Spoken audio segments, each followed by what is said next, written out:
We are going to see in this video about HMP shunt pathway, which is the hexose monophosphate pathway, and you can also call this another name is the pentose phosphate pathway. Is also another name of the HMP shunt pathway. Okay, right. So first, let us see the definition of this pathway. It is also called pentose phosphate pathway or phosphogluconate pathway. The alternate pathway to the glycolysis and TC cycle for the oxidation of glucose. Okay, this is what the definition of the pathway. It is concerned with the biosynthesis of NADPH and the pentosis. Both are being produced. And the location is in the intracellular site. If you see, it explains the cytosol. Whereas generally in the organs, if you see, we can remember a mnemonic alar. That means adipose tissue, liver, adrenal gland, and RBC, which is given as erythrocytes. Okay, and you can also see that it is seen in the testes, lactating mammary gland, alarm. You can also remember lactating mammary gland, M. These are all high active in the HMP shunt pathway. Okay, so it starts with glucose 6 phosphate. No ATP is directly utilized or no ATP is directly produced in this HMP shunt. This is a very important one. It is a multifunctional pathway. Several interconvertible substances produced. Okay, in this pathway. So till this slide, you have to remember what is the pathway mean. Definition, what it is, and what it produces, like NADPH and pentosis, where it is intracellularly, in the organ wise where it is. That you should remember. Then you should say that there is no direct ATP produced or utilized in the pathway. So now let us move on to the reactions of this pathway. So there are two phases in this pathway. One is oxidative phase, another one is non-oxidative phase. Oxidative phase is the first phase, and we can see step 1 where glucose 6 phosphate is being converted into 6 phosphoglucanolactone by an enzyme glucose 6 phosphate dehydrogenase, where in this step NADPH has been formed in this reaction, and this is a rate limiting step. The first step itself is a rate limiting step. The produced 6 phosphoglucanolactone convert itself into 6 phosphogluconate. Okay, just remember this, there is no enzymes in this. 6 phosphogluconate, by they're saying it's by gluconolactone hydrolase, but it's not an important one. Just you remember 6 phosphogluconolactone give rise to 6 phosphogluconate. This 6 phosphogluconate is converted into ribulose 5 phosphate. Okay, it converts into ribulose 5 phosphate, this and this one. Okay, by the enzyme 6 phosphogluconate dehydrogenase. Okay, and it produces a NADP in this reaction, right? This is a ribulose 5 phosphate. This is an oxidative phase only, not non-oxidative phase. It's written wrongly. I'll say where the non-oxidative phases start. Ribulose 5 phosphate is isomerized to ribose 5 phosphate. It is epimerized to xylulose 5 phosphate. Okay, till this you have the oxidative phase. So once I repeat, so glucose 6 phosphate converted into 6 phosphoglucanolactone, 6 phosphoglucanolactone converted into 6 phosphogluconate, 6 phosphogluconate converted into ribulose 5 phosphate, ribulose 5 phosphate converted into ribose 5 phosphate, and xylulose 5 phosphate. Enzymes are G6P dehydrogenase, then 6 phosphoglucanolactone 6 phosphoglucanolactone, you don't have any enzyme. 6 phosphogluconate dehydrogenase, ribulose 5 phosphate to ribose 5 phosphate, you have isomerase, and ribulose 5 phosphate to epimerase, you use the xylulose 5 phosphate by epimerase enzyme. Okay, there are 4 enzymes involved in the oxidative phase. Non-oxidative phase starts with xylulose 5 phosphate and the ribose 5 phosphate, which are being formed. They will join together. Okay, in the presence of trans-ketolase enzyme, which is a thiamine pyrophosphate dependent one. This is nothing but a kind of cofactor. You can learn them in the PDH complex. So using this cofactor, this trans-ketolase work actively. So using this, they produce Z-heptilose and glyceraldehyde 3-phosphate. So 5 plus 5 converts into, this is these two are 5 carbon compounds, 10 carbon, converted into 7 plus 3, which is the Z-heptilose, and you had the glycerolate 3-phosphate. This Z-heptilose and glycerolate 3-phosphate, in the presence of trans-aldolase, they convert to give 6,4 combination, fructose 6-phosphate and erythrose 4-phosphate. Okay, so once this has been formed, this along with the xylulose 5-phosphate and the TPP and trans-ketolase, they produce same fructose 6-phosphate, but instead of erythrose 4-phosphate, the glycerol 3-phosphate is being produced. So 6,3 combination will be produced in the next step.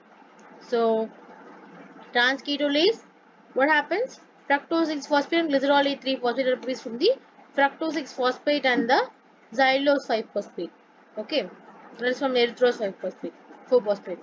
Okay, so these are being further metabolized by the glycolysis and TC cycle. You can see this. This is the oxidative phase. It's given G6P, 6-phosphogluconolactone. This you don't want. 6-phosphogluconate. Then the ribulose 5-phosphate.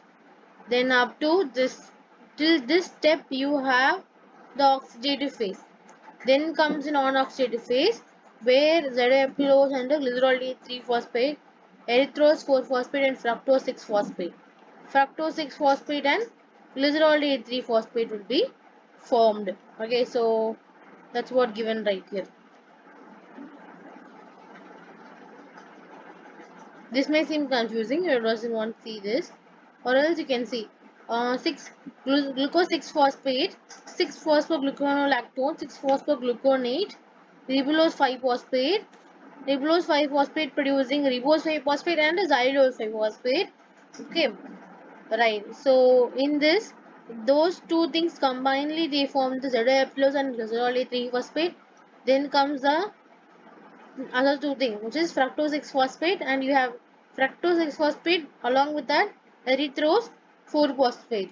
Then you have the trans-ketolase writing the same fructose 6-phosphate, but this is the glycerol 3-phosphate. Here you have to add the ribulose 5-phosphate in this condition. The ribulose 5-phosphate has been added. Okay. Significance is very important. HMP for this is kind of short notes. You produce both pentoses and NADPH. The pentoses produced are, importance of pentoses is DNA RNA synthesis, nucleotide synthesis and coenzyme synthesis. So DNA RNA synthesis, nucleotide synthesis. These ATP is nucleotide. FAD, NAD, NADP plus and CoA. These are all the what? Cofactors. These are the coenzymes synthesize. Coenzymes and the nucleotide synthesize DNA and RNA synthesis. Okay. NADPH importance. They are helped in the they are useful in synthesis of fatty acids, amino acids, and they also helpful in the synthesis of reduced form of glutathione. So by using the enzyme glutamate dehydrogenase, they produce a reduced form of glutathiones, which is helpful in maintaining the integrity of the RBC membrane. Okay, and they also detoxify the H2O2. This is the H2O2 detoxification. So free radical scavengers. These are the scavengers of free radical, which is very important. Okay. So the next thing is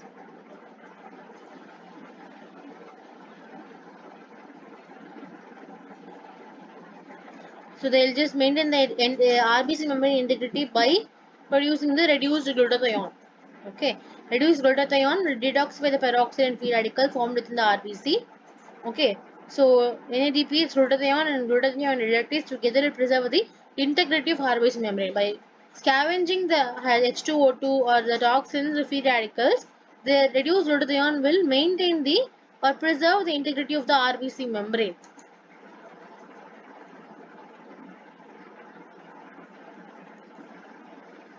Okay, that will take place in the lens, RBC, and cornea also. Okay, the same activity.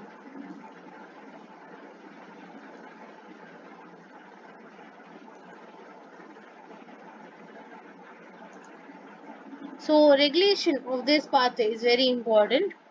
So the entry of glucose 6-phosphate into the pentose phosphate pathway is controlled by cellular concentration of NADPH. The NADPH is a strong inhibitor of the glucose 6-phosphate dehydrogenase. So the first step itself, there is a synthesis of NADPH, right? Okay, so this NADPH will become the inhibitor of this enzyme. Okay, so inhibition is relieved and enzyme accelerates to produce more NADPH. But this is an inhibitor there. The synthesis of glucose 6-phosphate dehydrogenase enzyme is being induced by the increased insulin and glucagon ratio after a high carbohydrate meal. So this enzyme has been induced or stimulated by increased insulin and glucagon ratio. So 6 G6P deficiency, you can see them. This is this deficiency, if you see, this is due to the deficiency of the NADPH. Decreased NADPH will be the cause of this. So that as there is a decrease in NADPH, it doesn't produce the glutathione reduced form. So there will be a decreased RBC membrane stability. There will be a hemolysis, which is nothing but the RBC breakdown, and there will be hemolytic anemia.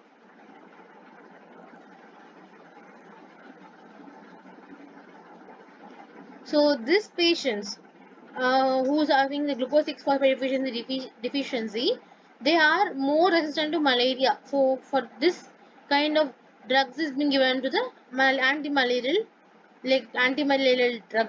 They be forming just G6P deficiency drugs only are. Okay. And the other one you have to see is that the maintain the NADPH will maintain the hemoglobin in the Fe2 plus form, ferrous state, and they will precipitate the hemoglobin and they form a Hisen bodies. This is very important. So, they will maintain the iron in the hemoglobin in a ferrous form, which is Fe2 plus form, and they will precipitate the hemoglobin and they start to form a Hisen bodies.